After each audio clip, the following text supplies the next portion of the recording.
Welcome to another video on our TheoflowAI channel. In today's video, we are going to be talking about why we believe the flood story from the book of Genesis was a global cataclysm. What do skeptics argue, and what are the evidences against those arguments? To many observers, the account of a global deluge sounds like an impossibility. Skeptics often argue that the story is either a complete fabrication or a local event that was simply remembered as something much larger. This is the geographic basis for the local flood theory.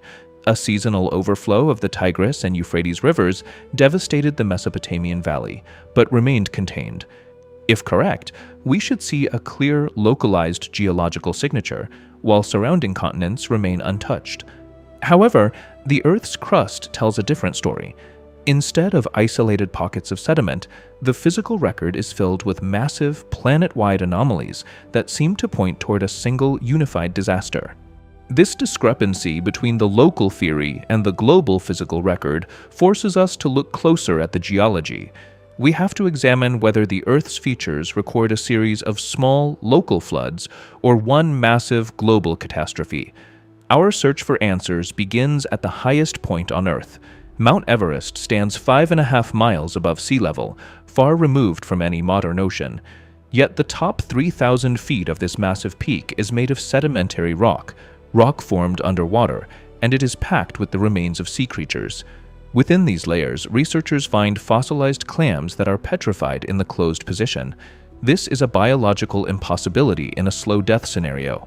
When a clam dies, its muscles relax and the shell immediately springs open. To find them closed and petrified means they were buried alive by a violent mudflow so suddenly that they had no time to open.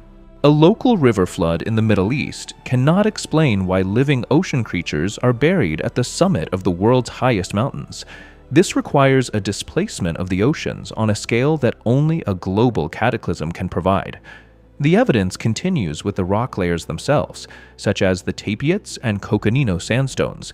These specific rock formations are not restricted to a single valley or state. They stretch continuously across the entire North American continent, appearing as one massive, unbroken sheet of sediment. Within these layers, we find angled patterns called crossbedding. These are the preserved remains of giant underwater sand dunes. To move this much sediment and create ripples this large, you need deep water moving at velocities of 3 to 5 feet per second, conditions rarely seen in the open ocean today, and certainly not in a dry desert. Locked inside these continent-spanning layers are mass graveyards. We find millions of animals from vastly different environments violently jumbled together and buried in deep mud flows. Under normal conditions, an animal that dies is either eaten by scavengers or rots away. Fossilization requires nearly instantaneous burial in water-saturated sediment to seal the remains away from oxygen and decay. When we see continent-wide sheets of sediment containing millions of creatures buried simultaneously, the conclusion becomes inevitable. We are looking at the aftermath of a deluge that washed over the entire planet. There is one geological feature that completely defies the standard timeline of millions of years: the polystrate fossil. A polystrate fossil is a vertical tree trunk that penetrates straight through multiple distinct horizontal layers of sedimentary rock. These layers are traditionally interpreted as having been laid down over thousands or millions of years. This creates a logical paradox. A dead tree cannot stand perfectly upright for eons, waiting for dirt to slowly accumulate around it. It would have rotted or fallen over long before the upper layers arrived. The presence of these upright trees collapses the timeline. It proves these multiple rock layers were deposited rapidly, in a matter of days or weeks. And since these layers are part of the continent-spanning formations we discussed earlier, we are seeing proof of a single, massive, and worldwide event. By combining these physical facts, we can reconstruct the event. The Genesis account describes a tectonic upheaval far beyond a simple rainstorm.